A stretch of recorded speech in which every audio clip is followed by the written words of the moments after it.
but one, just keeping the faith regardless of what happens, no matter what situation you're in, just always just having just a little bit of a faith regardless of how low you feel you are.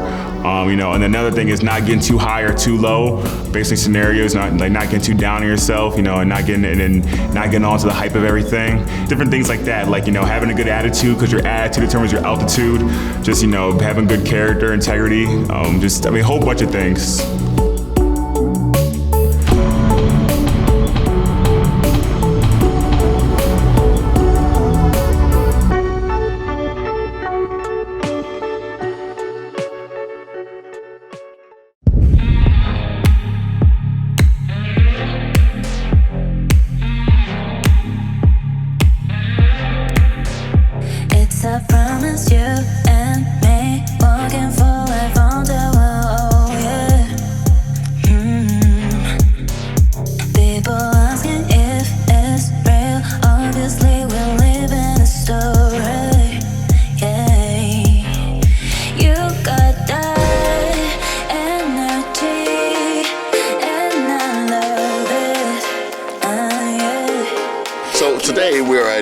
Public School.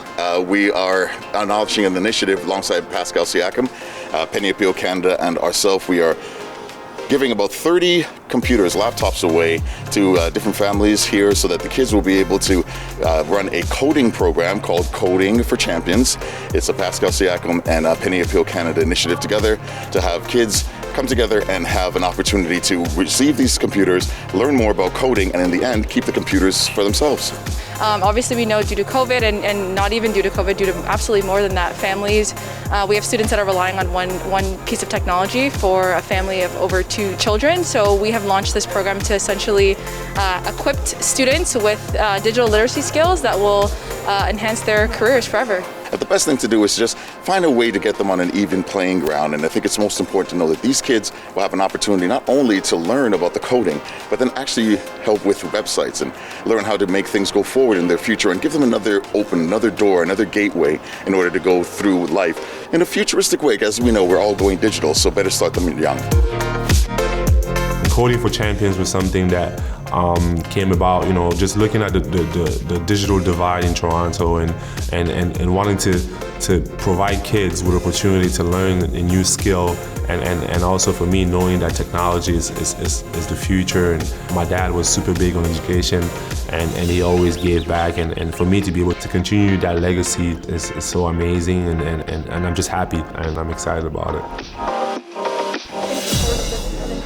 Well, let's be realistic. To have someone who's a professional athlete in sport, a racialized individual, to see the importance and value of the math curriculum through the lens of coding, which again envelops other areas and skills such as computer technology, fine motor skill development with keyboarding, and the creativity of implementing the arts into this, is actually a good milestone. It's also a very good level in terms of students can see that not only are athletes out there representing the community, being of BIPOC and other identities, but also the value of the education, but also the fact that he recognizes that it's important that inner city communities like ours in Parkdale here, and our sister school, Parkdale Public School, is a part of this to provide opportunity and access.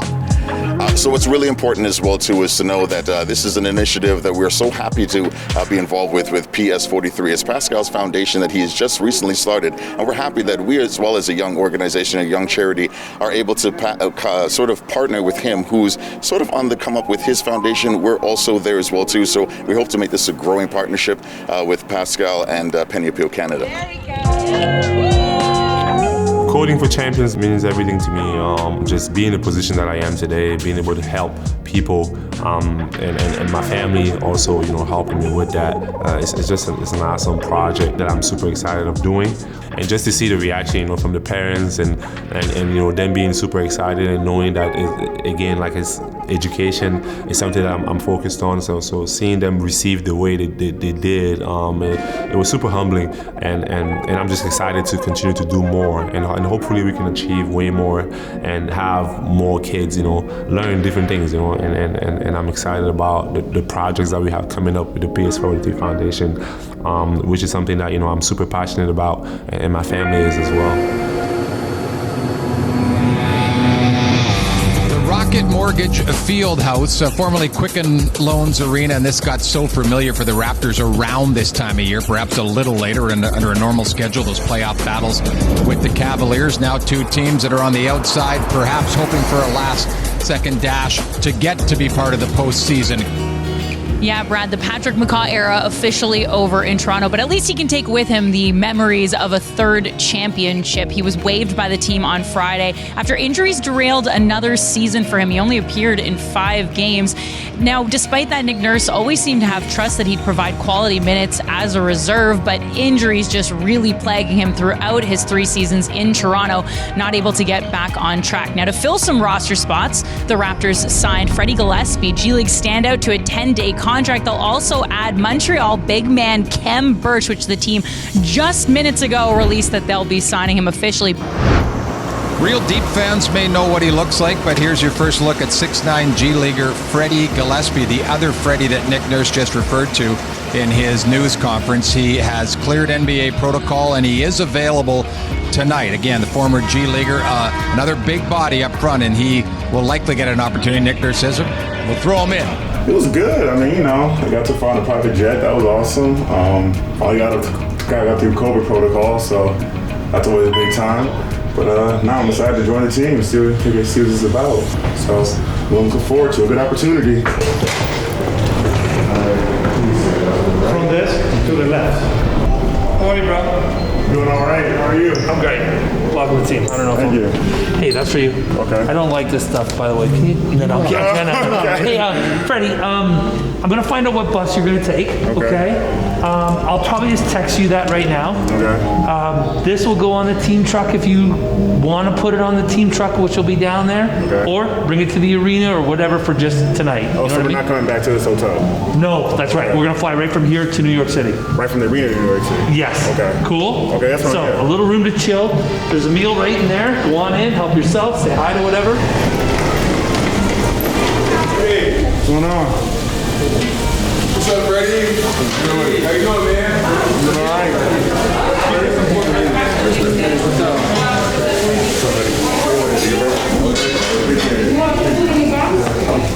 And then the opportunity now comes for Freddie Gillespie, the G-Leaguer, just signed 6'9", and Nick Nurse laughed there and said, is Freddie cleared, ready to go? And he had to pause. He kept thinking, wrong Freddie. This one might play tonight. Yeah, absolutely. And Nick Nurse, I think he's got to really explore the option of potentially playing him in some minutes. But what you know about this guy is he averaged a little over 10 rebounds a game in the G League. So he's going to be a presence. He has the ability to get it done. And this is another opportunity for the young man. If he can rebound and defend, Nick Nurse is going to find minutes for him on the floor. So he's got to take advantage of it. And another young guy that this organization is going to get a good look at to see if there's potential there to include him in the future. But both he and Birch are going to have an opportunity to show Nick Nurse that they can be a quality piece for the rest of the season. Yo, check it.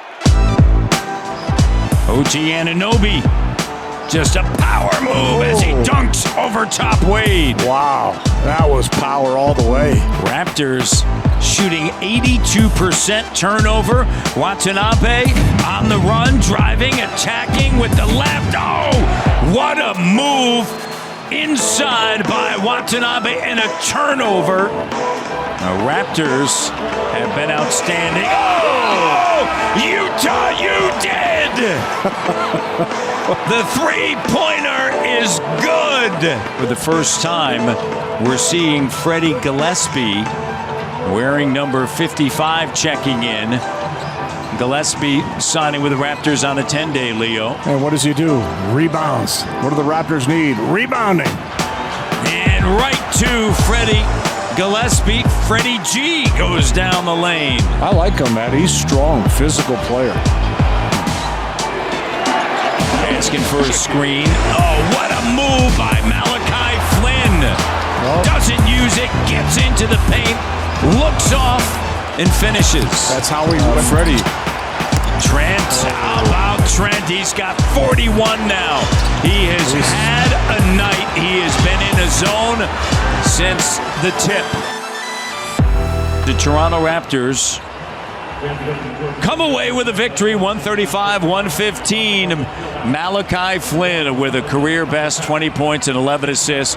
Gary Trent Jr., an explosive, impressive night with a 44 points.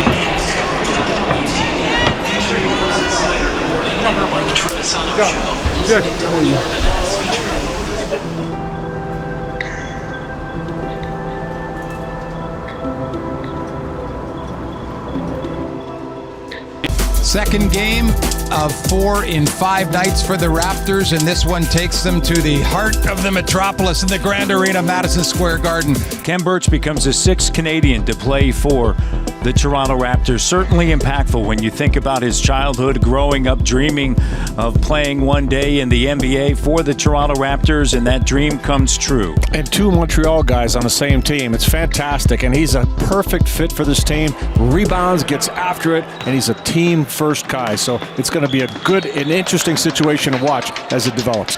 I know, lots of excitement around this one. It's been a hectic 48 hours for Khem Birch, to say the least. The opening part of this stage was easy enough. It was a drive down the I-4, about 90 minutes from Orlando to Tampa. From there, he had to take a private bird to New York to join the team. A quick rapid test, bingo, bango, bongo.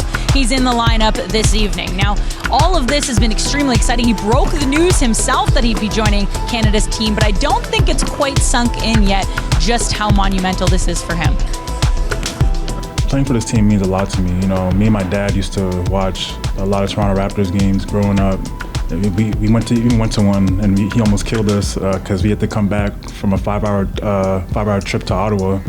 But it's been a lot. It's been like this is like a surreal moment to me. I can't even put it into words. I'm just so happy to be here right now. My cousin, she had a poster of Vince Carter on her wall up the dunk contest in 2000. So I always have that vivid memory of that poster. But just seeing them go through those struggles from the early 2000s to the 2010s, but we always supported them just because they're the home team, and that's why it means so much to me. Just because, like I said, my dad used to always complain about the team, yell at the TV and stuff, and now I'm on the team. So, this is just like a surreal moment.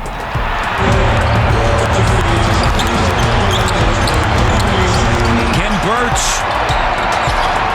making his Raptor debut, becoming the 6th Canadian, joining Corey Joseph, Anthony Bennett, O'Shea Brissett, Chris Boucher, and the Big Cat, Jamal McGlory.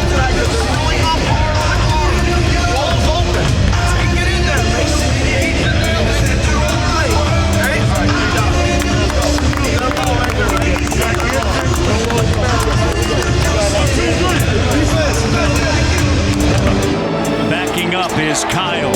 Shot clock down to 12.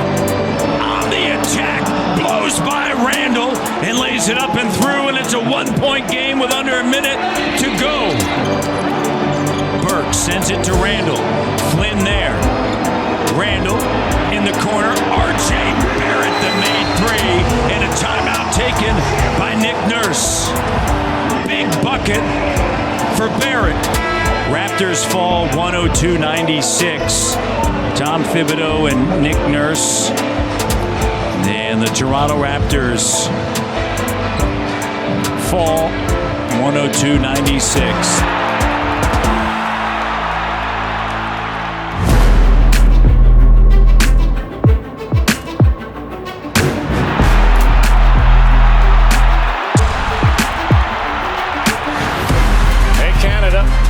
To back, as Drake would say.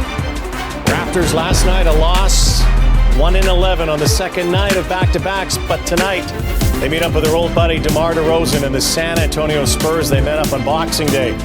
3 doesn't go. Gillespie with an offensive rebound. A great read by Gillespie that time. Watanabe. Birch. Very nice. And looking for Eubanks. Eubanks unable to handle that hot pass. Here's Birch. Slam dunk. Flynn spinning around and over. Patty Mills. Here's Pascal. Oh, gee, oh my, on the weak side with the putback. Hello!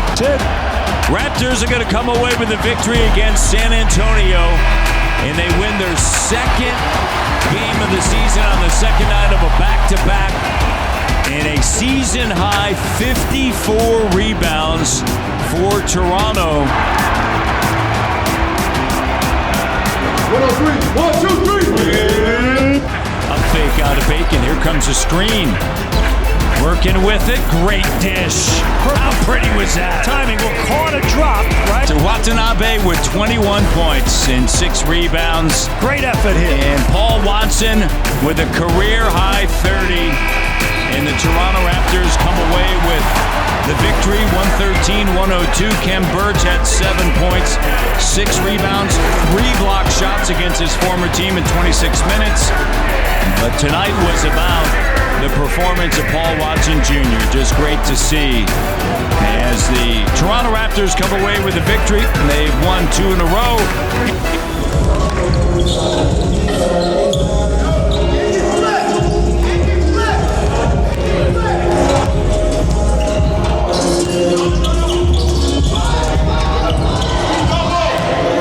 Freddie Gillespie's 10-day contract is quickly coming to an end, but you have to think he has done enough and made a big enough impression to stick around a little while longer.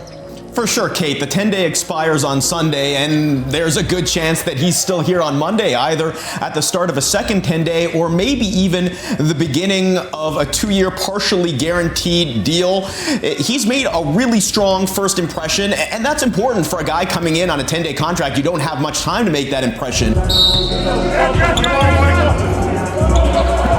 It's been great. I think, I've learned a lot. For me, whenever I get any opportunity, no matter what it is, I try and get the most out of it. I try, to make it count. So for this, I've just, I've used all the resources available. The coaches have poured into me. The vets and guys who have been here, they've poured into me. They've been really encouraging. They've been really supportive. Even though it's the staff, they've, made it seamless. And so it's been great. It's been a great experience. I've learned a lot so far. And, I'm really happy that I got to do it. Yeah, for me, you take it day by day, possession by possession. But in terms of my approach, you just do what helps you get the 10-day. In my eyes, you just do what they. Like they didn't bring me on because I'm great in the pick and roll as a ball handler. So you just do. KK, you just show what KK what got you there. And you just be elite at what got you the opportunity. It's not really nerve-wracking. Because at this point, maybe early on, but now, basketball is your job now. So it's not really nervous. You're a little nervous. You feel a little bit of pressure. But honestly, you work so hard to get. For me at least, I worked so hard to get here eventually that I felt prepared and I felt ready. Honestly, I was nervous because of course everyone gets that self-doubt and fear of failure. But for me, that's not what dominated my emotions. It was more like gratitude to get this opportunity with the great organization too, and with an organization that was supportive and encouraging. So it was more just like a gratitude and excitement. You did. Brother day, yeah. Congrats, brother. Second 10-day. Appreciate it. Thank you. No big deal, but keep it coming, man. Always. You enjoying it? But for me, it's to get it. It's just again, it verifies the hard work. It means that that they want me around. Which is always a good feeling to be wanted. So that's good. But yeah, so I think for me, it just verifies that that I'm doing something right.